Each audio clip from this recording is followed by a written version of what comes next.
بسم اللہ الرحمن الرحیم۔ سیرت النبی صلی اللہ علیہ وسلم، درس نمبر 32۔ آج کے درس میں شہدائے احد کا تذکرہ ہے اور اس کے ساتھ ساتھ صحابہ کرام کا دشمن کا تعاقب کرنا اور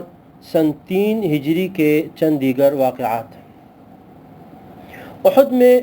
ابتدا میں مسلمانوں کو زبردست قسم کی فتح ہوئی، پھر جب وہ گھاٹی پر کچھ تیر انداز تھے وہ وہاں سے اتر گئے اور پیچھے سے خالد بن ولید رضی اللہ تعالی عنہ نے حملہ کیا تو وقتی طور پر ایک بہت بڑا نقصان ہوا، بڑی افراتفری ہو گئی۔ رسول اللہ صلی اللہ علیہ وسلم بھی اس میں زخمی ہو گئے۔ جب یہ جنگ تقریباً ختم ہونے لگی تو مشرکین نے صحابہ کرام کی جو لاشیں تھی جو شہید ہوئے تھے جنگ میں، ان کا مسئلہ کیا۔ ہندا جو خاتون تھی جس کو بہت زیادہ غصہ تھا نبی اکرم صلی اللہ علیہ وسلم کے چچا حضرت حمزہ پر، انہوں نے جب میدان احد کے اندر حضرت حمزہ رضی اللہ تعالی عنہ کو دیکھا تو غصے سے ان کے سینے کو چاک کیا اور ان کا جگر نکال کر اس کو چبانے لگے، لیکن وہ ان کے گلے سے اتر نہیں سکا، فوراً اس کو اگل دیا۔ اسی طریقے سے حضرت عبداللہ بن جحش رضی اللہ تعالی عنہ،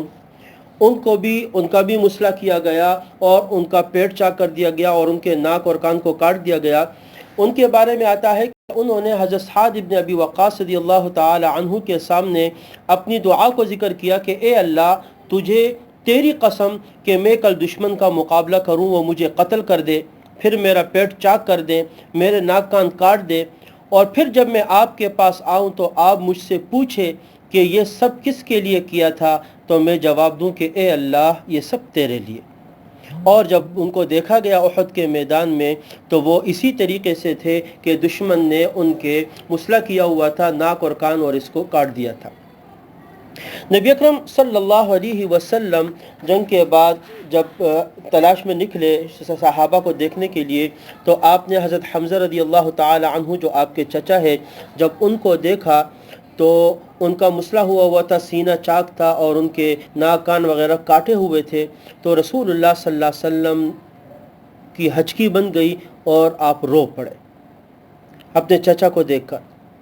اور اس کے بعد فرمایا کہ اگر حضرت صفیہ رضی اللہ تعالی عنہ جو آپ کی پھپھی تھی اور حضرت حمزہ رضی اللہ تعالی عنہ کی بہن تھی، کہا کہ اگر مجھے ان کا ملال اور غم نہ ہوتا تو میں آپ کو اسی طرح چھوڑ دیتا کہ پرندے آتے اور آپ کو کھا جاتے، تاکہ قیامت کے دن جب تم آتے اسی انداز سے اللہ تبارک و تعالی کے سامنے پیش ہوتے۔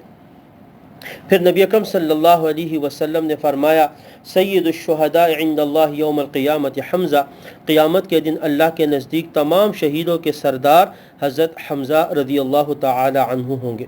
یعنی آپ صلی اللہ علیہ وسلم نے ان کو سید الشہداء کا لقب دیا۔ اور جب آپ کی بہن حضرت صفیہ بنت عبد المطلب رضی اللہ تعالی عنہ آئی، کیونکہ بہت ساری خواتین پھر مدینے سے آئی دیکھنے کے لیے کہ جب مسلمانوں کو نقصان ہوا تھا، حضرت فاطمہ الزہرا رضی اللہ تعالی عنہ بھی آئی اور آپ کے زخموں کو صاف کرنے لگی۔ حضرت علی رضی اللہ تعالی عنہ پانی ڈالتے تھے اور حضرت فاطمہ الزہرا رضی اللہ تعالی عنہ ان زخموں کو صاف کر رہی تھی۔ تو اسی طرح حضرت حمزہ رضی اللہ تعالی عنہ کی بہن حضرت صفیہ بھی آئی۔ نبی اکرم صلی اللہ علیہ وسلم کو جب پتہ چلا تو ان کے صاحبزادے حضرت زبیر بن عوام رضی اللہ تعالی عنہ سے کہا کہ اپنی والدہ کو واپس لوٹا دو، اس لیے کہ وہ ان کو دیکھ نہیں سکے گی اپنے بھائی کو۔ تو انہوں نے جب اپنی والدہ سے ذکر کیا کہ اماں، رسول اللہ صلی اللہ علیہ وسلم کا حکم ہے کہ آپ واپس چلی جائیں، کہنے لگی مجھے معلوم ہے کہ میرے بھائی کا مسئلہ کیا گیا ہے، لیکن یہ سب تو اللہ کے راستے میں اللہ کے لیے ہے، اور انشاءاللہ میں اللہ سے اجر و ثواب کی نیت رکھوں گی اور پورے صبر سے کام لوں گی۔ چنانچہ اس کے بعد اجازت ملی اور وہ آئی اور اپنے بھائی کو دیکھا اور انا للہ و انا الیہ راجعون پڑھا اور اللہ تبارک و تعالی سے ان کے مغفرت کے لیے خوب دعائیں مانگی۔ اسی طرح حضرت مصعب بن عمیر رضی اللہ تعالی عنہ شہداء احد میں سے ہے، اور اسی طرح حضرت حنظلہ رضی اللہ تعالی عنہ غسیل ملائکہ جن کو کہا جاتا ہے کہ وہ جب میدان میں آئے تو غسل جنابت کی حاجت تھی ان کو، لیکن رسول اللہ صلی اللہ علیہ وسلم نے حکم دیا اور وہ میدان میں اترے اور شہید ہو گئے۔ رسول اللہ صلی اللہ علیہ وسلم فرماتے ہیں کہ میں نے فرشتوں کو دیکھا کہ وہ چاندی کے برتنوں میں حضرت حنظلہ رضی اللہ تعالی عنہ کو غسل دے رہے تھے۔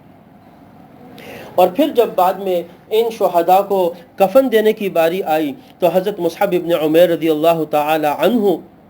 جو اسلام سے پہلے قریش کے بہت ہی ناز پروردہ نوجوان تھے، بڑے ناز کے ساتھ آپ کی پرورش ہوئی تھی اور خوش پوشاکی میں مشہور تھے، بڑا عمدہ لباس پہنتے تھے، لیکن جب کفن کی باری آئی تو ایک ایسی چادر ملی جو اتنی چھوٹی تھی کہ جب سر چھپایا جاتا تو پیر کھل جاتے، پیر چھپائے جاتے تو سر کھل جاتا۔ رسول اللہ صلی اللہ علیہ وسلم نے فرمایا کہ ان کا سر چھپا دو اور پیروں پر اسخر یعنی گھاس کا حکم دیا کہ اس کو ڈال دو۔ اسی طرح حضرت حمزہ رضی اللہ تعالی عنہ کو بھی اسی طرح ایک چادر ملی۔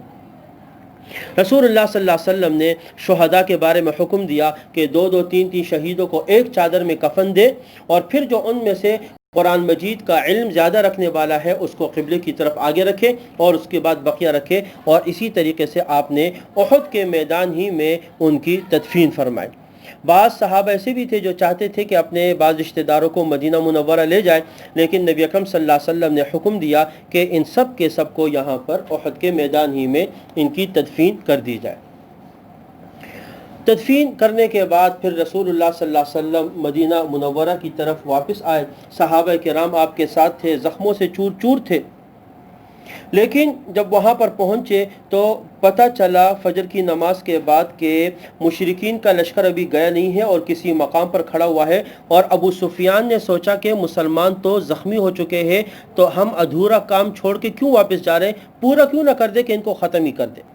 نبی اکرم صلی اللہ علیہ وسلم کو جب خبر ہوئی تو آپ نے فوراً حکم دیا کہ ان کا تعاقب کرنا ہے، اور کون تیار ہے، اور وہی ہو جو احد میں شریک تھا وہی۔ چنانچہ صحابہ کرام فوراً تیار ہوئے اس تعاقب کے لیے اور ان کے پیچھے روانہ ہوئے۔ رسول اللہ صلی اللہ علیہ وسلم کے ساتھ آپ نے تقریباً 8 میل کا سفر کیا اور ایک مقام ہے حمراء الاسد، وہاں تک پہنچے،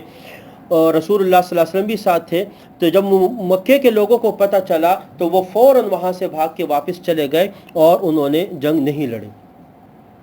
اللہ تبارک و تعالی نے مسلمانوں کو یہ فتح عطا فرمائی، اور قرآن پاک کی یہ آیتیں نازل ہوئی، الذین استجابوا للہ والرسول من بعد ما اصابهم القرح للذین احسنوا منهم واتقوا اجر عظیم، کہ وہ صحابہ جو زخم کھانے کے باوجود اللہ اور اس کے رسول کو